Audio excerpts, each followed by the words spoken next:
Welcome back to KMed Compass. I am Dr. Emoriken, and in this session, we are going to break down some high-yield respiratory questions that challenge your understanding and sharpen your exam skills. Whether you are preparing for medical finance, MRCP, PLAB or USMLE, or any other postgraduate exam, this series is designed to help you learn smarter and faster. Do not forget to like, subscribe, and hit the notification bell so you never miss any of our concise exam-focused review. So, let's get started. Question 1. In which of the following conditions is clubbing typically not seen? Lung abscess, fibrosing alveolitis, cystic fibrosis, emphysema. The correct answer is emphysema. Clubbing is a physical finding due to growth factor-mediated soft tissue changes in the digits. It is seen in many chronic lung diseases such as lung abscess, lung malignancy, interstitial lung diseases, empyema thoracis, cystic fibrosis. However, in emphysema, despite being a chronic lung disease, clubbing is not typically present. This is because emphysema involves alveolar destruction without significant inflammatory or suppurative process that stimulate vascular and connective tissue changes, leading to clubbing. Other causes of finger clubbing comprise gastrointestinal cause, endocrine cause, cardiovascular cause. It could also be idiopathic. Kindly find the details on the slide. Question 2. Pseudoclubbing is observed in all of the following conditions except leprosy, ulcerative colitis, acromegaly, scleroderma. The answer is ulcerative colitis. Pseudoclubbing is a nail deformity that resembles clubbing, but without actual soft tissue overgrowth at the terminal phalanx. It can occur in conditions such as leprosy, acromegaly, and scleroderma, where connective tissue or bone changes alter the nail angle. Ulcerative colitis, on the other hand, is associated with true clubbing due to chronic inflammatory effects, making it an exception. What is the approximate normal value of Lovibond angle in healthy individuals? 120 degrees, 160 degrees, 170 degrees, 140 degrees. The correct answer is 160 degrees. Lovibond's angle is the angle between the nail plates and the proximal nail fold. In healthy individuals, this angle is about 160 degrees. When clubbing develops, the angle increases beyond 180 degrees due to soft tissue proliferation at the nail bed. Recognizing this change is important in early detection of clubbing. Which of the following clinical conditions is most commonly associated with Platypnea autodeoxia syndrome? COPD, pulmonary embolism, hepatopulmonary syndrome, congestive heart failure.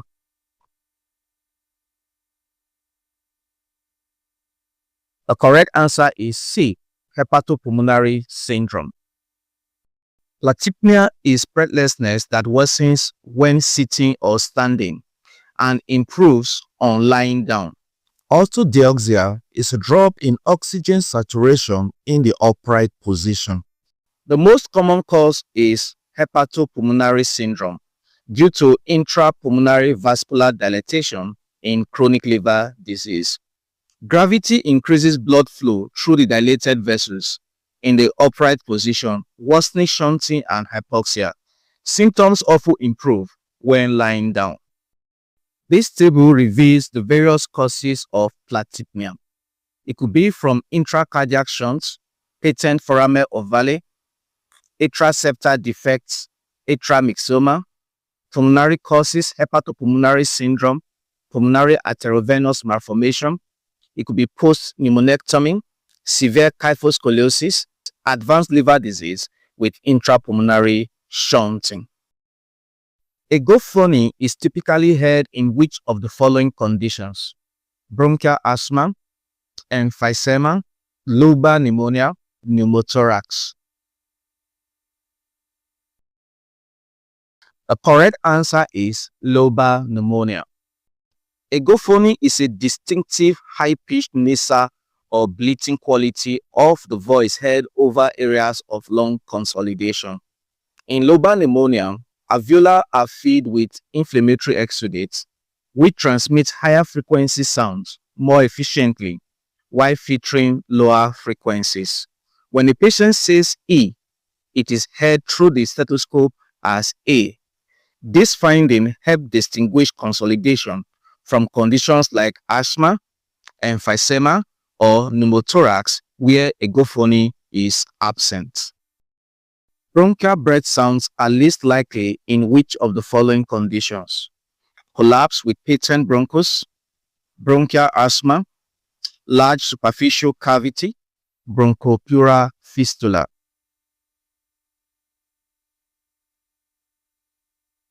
The correct answer is bronchial asthma.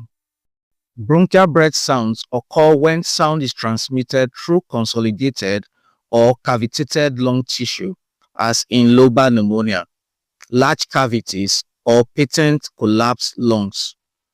In asthma, the airway is narrowed due to bronchospasm and mucus plugging, resulting in vesicular breath sounds or markedly diminished air entry, definitely not bronchial quality sounds. Which of the following conditions most commonly presents with a honeycomb lung pattern on high-resolution CT? Bronchial asthma, acute bronchitis, idiopathic pulmonary fibrosis, pulmonary embolism. The answer is idiopathic pulmonary fibrosis. Honeycombing is a radiologic sign of advanced interstitial lung disease, especially idiopathic pulmonary fibrosis. It appears as clustered thick-walled subpleural cystic spaces, predominantly in the lower lung zones. It indicates irreversible fibrosis and architectural distortion, differentiating it from other conditions such as asthma, bronchitis, or pulmonary embolism, which do not produce this pattern. Which of the following conditions most likely causes an exudative pleural effusion? Nephrotic syndrome, constrictive pericarditis, superior vena cava syndrome, rheumatoid arthritis. Correct answer is rheumatoid arthritis. Exudative pleural effusion results from local inflammatory or malignant processes affecting the pleura. Rheumatoid arthritis causes chronic pleural inflammation, leading to an exudate with low glucose and high lactate dehydrogenase. In contrast, nephrotic syndrome, constrictive pericarditis, and superior vena cava syndrome usually cause transudates due to altered hydrostatic pressure or oncotic pressures, not pleural inflammation.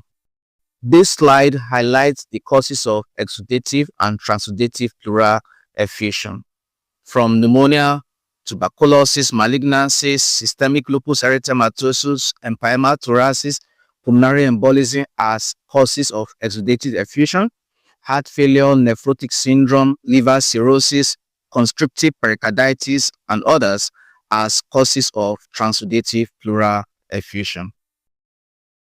Which of the following statements about transudative pleural effusion is incorrect?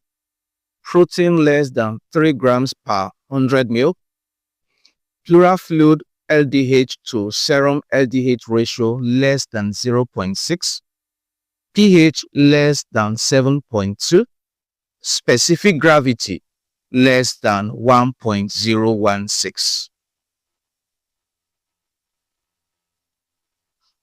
The correct answer is pH less than 7.2. Transudates occur from systemic causes such as heart failure or hypoalbuminemia. They arise from increased hydrostatic pressure or reduced oncotic pressure. In transudates, they have low protein content, less than 3 grams per dl, pleural fluid to serum LDH ratio less than 0.6, specific gravity less than 1.016. The pH of transudative effusion is usually above 7.4, specifically from 7.4 to 7.55. A pH less than 7.2 suggests an exudate. Which drug is specifically used in the treatment of cystic fibrosis to reduce mucus viscosity? Low molecular weight heparin, high-dose glucocorticoids, Dornase alpha, zafelucasts. The correct answer is Dornase alpha. Dornase alpha is a recombinant human deoxyribonuclease 1 enzyme. In cystic fibrosis, neutrophils release DNA during inflammation, thickening the mucus. Dornase alpha breaks down extracellular DNA, thereby reducing mucus viscosity and improving mucociliary clearance. Which of the following is not a bedside sign of severe bronchial asthma? Cosmos sign, Horsus paradosus, silent chest, central cyanosis. The correct answer is Cosmos sign. Cosmos sign is a paradoxical rise in the jugular venous pressure during inspiration, as seen in constrictive pericarditis and cardiac tamponade, and not bronchial asthma. Severe asthma may present with Horsus paradosus, silent chest from minimal airflow, and central cyanosis due to profound hypoxemia. Which is not a neurological paraneoplastic syndrome linked to bronchogenic carcinoma? Eaton-Lambert syndrome, cerebral thrombosis, retinal blindness, subacute cerebellar degeneration.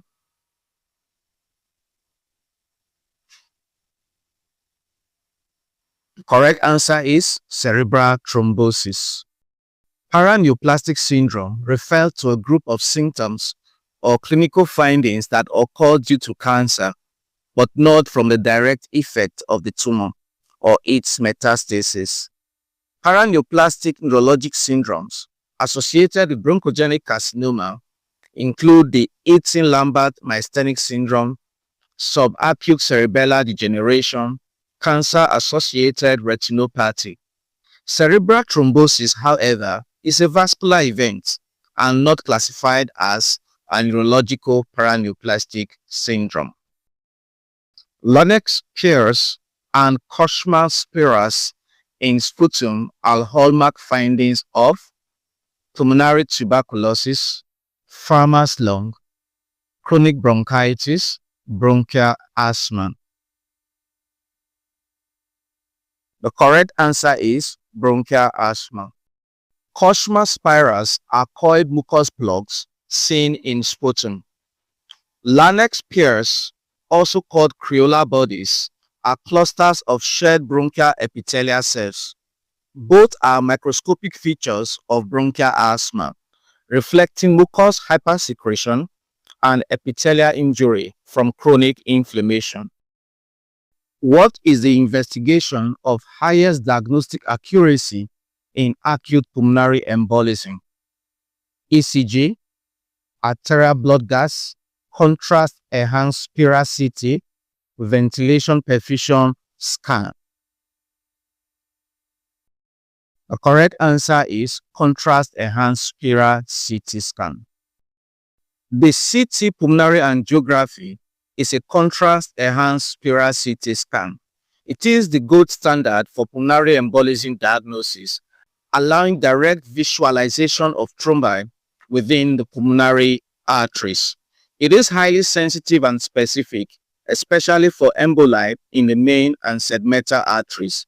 Ventilation perfusion scans are alternatives when CT pulmonary angiography is contraindicated, but they are less definitive. Which of the following statements is false regarding Pickwickian syndrome? Marked obesity, hyperventilation, somnolence, right-sided heart failure. The correct answer is hyperventilation. Pickwickian syndrome, also called obesity hypoventilation syndrome, is characterized by marked obesity, chronic hypoventilation, and daytime somnolence. Rather than hyperventilation, patients experience hypoventilation with elevated CO2 levels. Chronic hypoxia can lead to pulmonary hypertension and right-sided heart failure. Many patients also have coexisting obstructive sleep apnea. In the PIZZ genotype of alpha-1 antitrypsin deficiency, the predominant type of emphysema is parasepta, centriacinum, paracicatricia, panacinum. The correct answer is panacinum. Alpha-1 antitrypsin deficiency is a genetic disorder that removes the normal inhibition of neutrophil elastase, allowing unchecked destruction of the alveolar walls. The PIZZ genotype is the most severe form of alpha-1 antitrypsin deficiency and produces panacinal emphysema, affecting the entire acinus uniformly. It predominantly involves the lower lobes, unlike smoking-related centriacinal emphysema, which affects upper lobes. Which drug is least likely to cause fibrosing alveolitis? Busulfan, bleomycin, beclomethasone, nitrofurantoin. The correct answer is beclomethasone. Fibrosing alveolitis can be a side effect of certain medications, especially chemotherapeutic agents like busulfan and bleomycin, and antibiotics like nitrofurantoin. Beclomethasone, which is an inhaled corticosteroid, is an anti-inflammatory agent and not associated with pulmonary fibrosis. Which of the following is not considered a type of hypersensitivity pneumonitis? Bagasosis, byssinosis, farmer's lung, Maple-Bark disease. The correct answer is byssinosis. Hypersensitivity pneumonitis is immune-mediated alveolar inflammation from inhaled organic antigen. It's also called extrinsic allergic alveolitis. Examples include bagasosis from moldy sugarcane, farmer's lung from moldy hay, and Maple-Bark disease from moldy bark spores. Byssinosis, on the other hand, is caused by inhaling cotton or flax dusts and leads to obstructive airway disease, not alveolitis. Caplan syndrome refers to pneumoconiosis in combination with SLE, scleroderma, rheumatoid arthritis, ankylosing spondylitis. The correct answer is rheumatoid arthritis. Caplan syndrome is the coexistence of rheumatoid arthritis and pneumoconiosis, typically co-workers pneumoconiosis. It is marked by rapidly developing peripheral pulmonary nodule with central necrosis surrounded by fibrotic tissue. Which of the following is not a typical feature of Mycoplasma pneumoniae infection? Headache, non-productive cough, pleural effusion, bullous meningitis. The correct answer is pleural effusion. Mycoplasma pneumoniae causes an atypical pneumonia. It often presents with a dry cough, low-grade fever, headache, and pharyngitis. A hallmark finding is bullous meningitis, which presents as painful blisters on the tympanic membrane of the ear. Pleural effusion is uncommon in this infection. Bronchiolitis is usually a late complication of all except histoplasmosis, tuberculosis, coccidioidomycosis, aspergillosis? The correct answer is aspergillosis. Bronchiolithiasis are calcified or ossified materials referred to as bronchiolites within the bronchial tree. Bronchiolithiasis occurs when calcified lymph nodes erode into the bronchus, usually following infections like histoplasmosis, tuberculosis, or coccidioidomycosis. Aspergillosis, on the other hand, typically colonizes cavities or causes allergic bronchopulmonary reactions. It does not produce calcified lymph nodes or bronchiolite formation. Which of the following is true about the blue bloater phenotype in COPD? Vital capacity is markedly reduced. History of repeated respiratory failure. Elastic recoil is significantly reduced. Pulmonary hypertension is absent. The correct answer is B. History of repeated respiratory failure. Blue bloaters are chronic bronchitis predominant COPD patients. They are often overweight, cyanotic, and prone to recurrent respiratory infections and respiratory failure. They also have pulmonary hypertension, which may progress to cor pulmonale. Vital capacity is preserved compared to the emphysema predominant type, the pink puffers. Elastic recoil is usually preserved also. The most common infective agent in the lungs of cystic fibrosis patients is Staphylococcus aureus, Pseudomonas aeruginosa, Escherichia coli, anaerobes. The correct answer is B. Pseudomonas aeruginosa. Cystic fibrosis leads to thick, sticky mucus in the lungs, promoting chronic infections. Early in cystic fibrosis, Staphylococcus aureus is common, but with age, especially in older children and adults, Pseudomonas aeruginosa becomes the predominant pathogen. It thrives in the thick viscous mucus of cystic fibrosis lungs, causing chronic infections and progressive lung damage. What is the most frequent cause of hypertrophic osteoarthropathy? Tetralogy of Fallot, bronchiectasis, mesothelioma of the pleura, bronchogenic carcinoma. The correct answer is D. Bronchogenic carcinoma. Hypertrophic osteoarthropathy presents with digital clubbing, periostitis of lung bones, joint pain, and swelling. It is often a paraneoplastic syndrome, especially related to lung pathology, most commonly bronchogenic carcinoma, especially the non-small cell lung cancer. Which one of the following would cause a rise in the carbon monoxide transfer factor? Emphysema, pulmonary embolism, pulmonary hemorrhage, pneumonia. The correct answer is C. Pulmonary hemorrhage. The TLCO means transfer factor for carbon monoxide. It measures gas diffusion across the alveolar capillary membrane. It increases in conditions with higher pulmonary blood volume, such as pulmonary hemorrhage, polycythemia. It decreases in emphysema, pulmonary embolism, and fibrosis.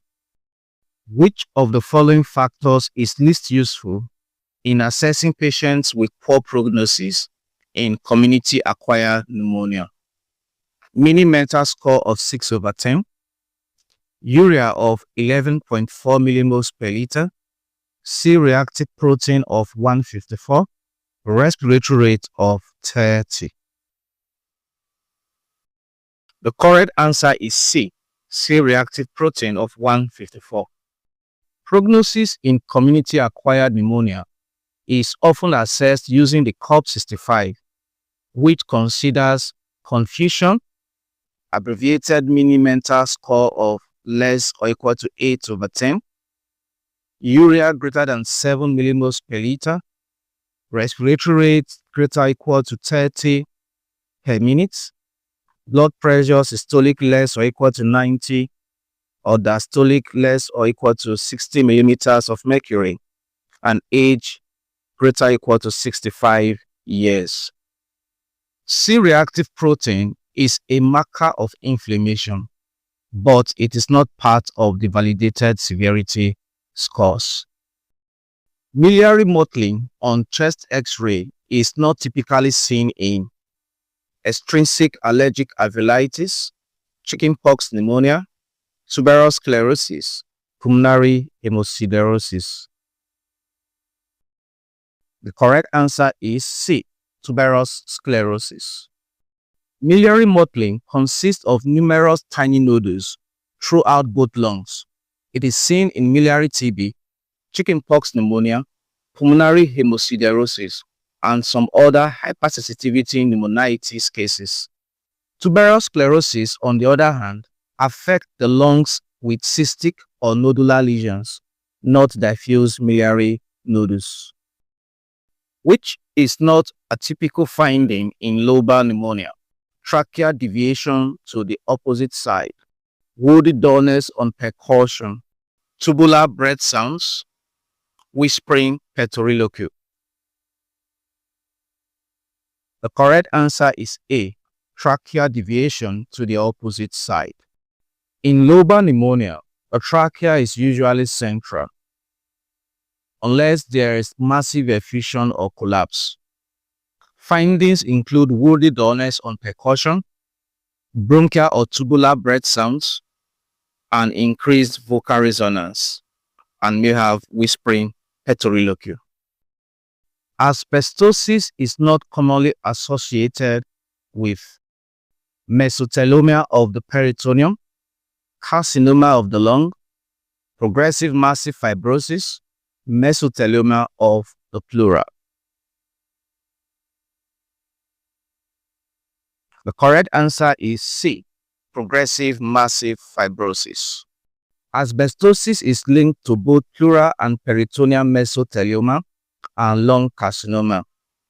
Progressive massive fibrosis, however, is more characteristic of silicosis than asbestosis.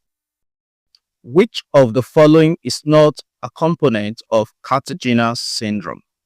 Dextrocardia, sinusitis, impotence, bronchiectasis.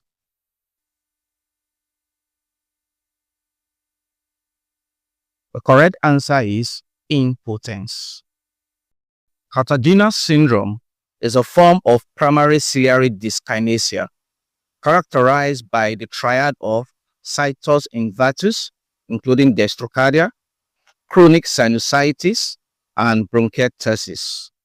Men may have infertility due to immotile sperm, but this is distinct from impotence, which is not a feature. This brings us to the end of the first series of MCQs in pulmonology. Thank you for staying through this pulmonology MCQ review. I trust you have gained clarity and confidence on key respiratory topics. Remember, consistent revision is the key to mastery. If you found this session helpful, please like, share, and subscribe to stay updated on more high-yield internal medicine content. Do you have any questions or suggestions? Drop them in the comments. I would love to hear from you. See you in the next video.